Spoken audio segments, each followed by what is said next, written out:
The cool part about today is we're not using any plugins.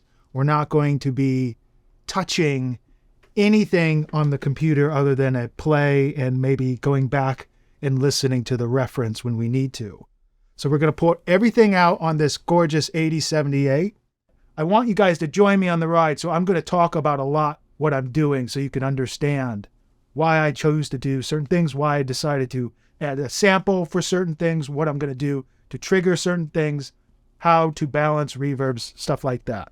But for right now, like I always do, I like to start with the drums to try to make sure that everything is relatively good. And then I pull in the bass, and then I pull in the rhythm section, and then I pull in everything else, and then the vocal. I know a lot of people like to pull in the vocal first, or there's people that like to get the drums in. I just like to get the music going, and then if I need to bring anything down to pull in the vocal, I can do that. And then it kind of makes it sound like you're pulling in the track as one versus mixing the band around the vocal. It's just a philosophy thing that I've been doing for 20 years. So I don't know what's right or wrong. It's more based on how it feels. Let's get into it. So on my percussion tracks, the tambourine and claps, let's just listen to this for a second.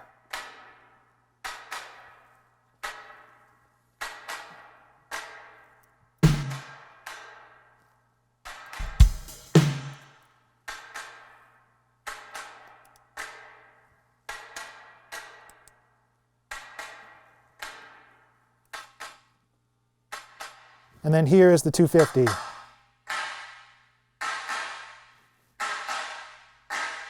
Amazing. It's like glass.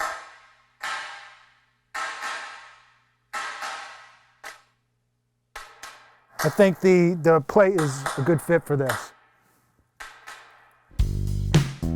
I'll pull up the acoustics.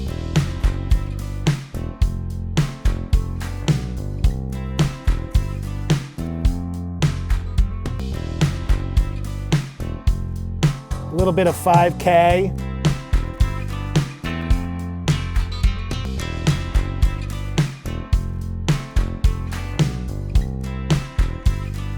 Now, obviously, the difference is once you start adding more and more stuff. My next channel, group of channels, 17 and 18, is what? How many acoustic guitars is that? Oh boy. It's got to be, if you look at the screen, it's got to be all the green is my acoustics. I mean, this is totally Jeff Lynne style, where there's 30,000 acoustic guitars. 12.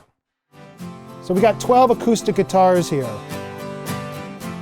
Hard pan left and right. I kind of want to make it more like a sheen. So if you listen to like Learning to Fly, any Jeff Lynne sound, where it's just got a wall of acoustic guitars. Free as a Bird, Real Love, those Beatles songs where Jeff Lynne was the producer, definitely always had this kind of sheen of acoustics. And I feel the way you can get that sound without going too much in the compression is more about kind of adding a pouring chocolate on it versus it gripping and making it sound too punchy.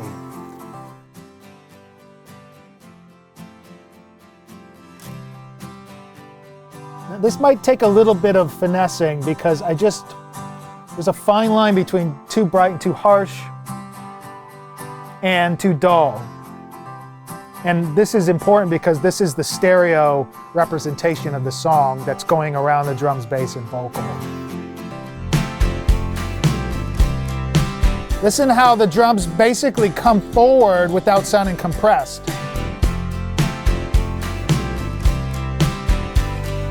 We'll get a little more radical with the drums and stuff once we get everything kind of in line, but I feel like right now this is a good place to be.